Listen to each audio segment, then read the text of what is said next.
Tonight, the call from Democrats demanding to see the president's tax returns is growing ever louder. Here's Congresswoman Alexandria Ocasio-Cortez today.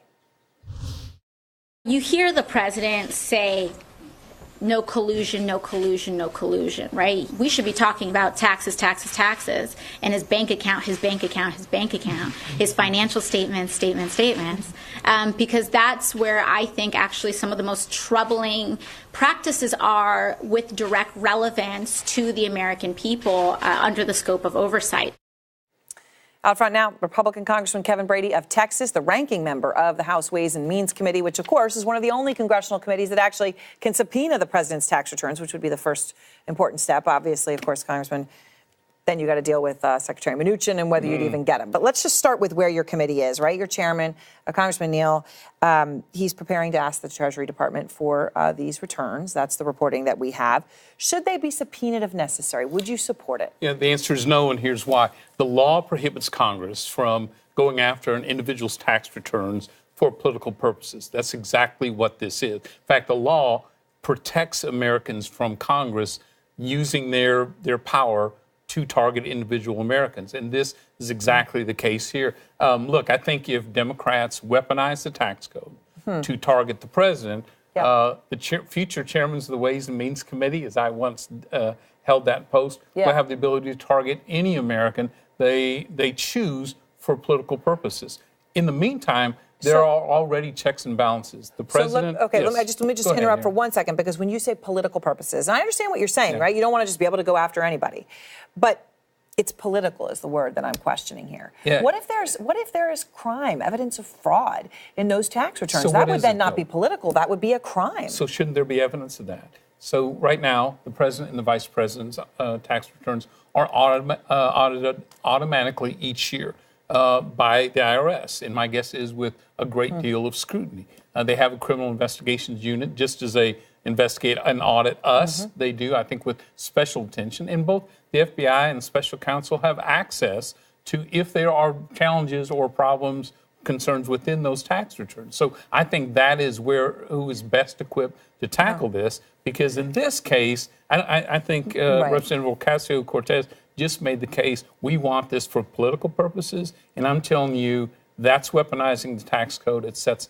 a very dangerous precedent. Okay, but when you speak of precedent, obviously every president since Nixon has released their tax returns. Voluntarily. Right, but that is a precedent. Yeah, it is a voluntary precedent, and the president made it clear. Now, people can disagree. He should have made them public or not, doesn't matter. The issue here is, should Congress, for purely partisan political reasons, be able to access that private individual's tax accounts? Because if they can do that for the president, they can do it to anyone. So if someone alleges a crime, someone comes forth with a crime, right? You've got details, Michael Cohen, things out there, right? I'm just saying, is there any situation in which you'd think it was fair to get his tax returns? Well, I think there are several committees in Congress that do have subpoena powers based on, some type of legitimate evidence. Right now, there isn't. The Ways and Means Committee, though, can only seek an individual's tax returns if they're looking at how the tax code is administered. Is it being administered properly? That's got nothing to do with this case, and that's my point. This is a very dangerous precedent. Having been chairman of that committee and refused to seek, as chairman, private tax returns of anyone, I just think that's the wrong thing to do. Okay, so when he testified before Congress last week, the president's former fixer, his lawyer, Michael Cohen, had something to say that seemed rather poignant. I wanted to play it for you. I did the same thing that you're doing now for 10 years. I protected Mr. Trump for 10 years. And I can only warn people, the more people that follow Mr. Trump, as I did blindly, are going to suffer the same consequences that I'm suffering. Is there a part of you at 3 in the morning and you ever wake up and say, do I really want to defend this guy? No, from the standpoint, look, if that's the accuser, if that's the level of credibility against this president, I choose the president. Secondly, if there are legitimate accusations, real evidence-based approach, then we ought to absolutely follow that. But right now, I think this is all, including Chairman Nadler's investigation, is a rush to impeachment.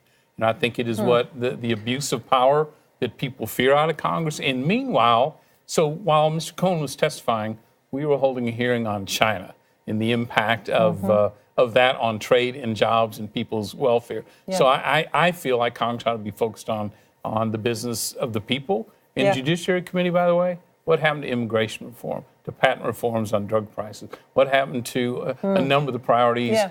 They said to Americans that this is what we'll do. Okay, you have a lot of interesting points there, but I want to ask you one thing because you said evidentiary based. Michael Cohen had checks signed by the President of the United States while he was in office.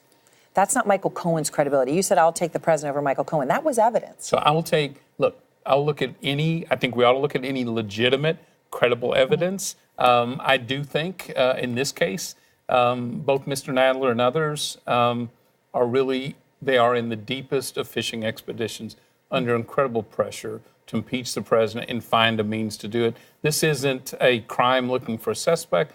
This is a suspect they've chosen, President Trump, and now they're trying to find a crime. So just to understand, though, when it comes, say, to the violating the law, the hush money payments, if that happened, obviously you've got room to wiggle as Congress, right? You could say someone broke the law, and that's still not impeachable because we choose to make it not so. Look, I think that's not impeachable so for you. I think, look, I'd like to see the evidence. I know this.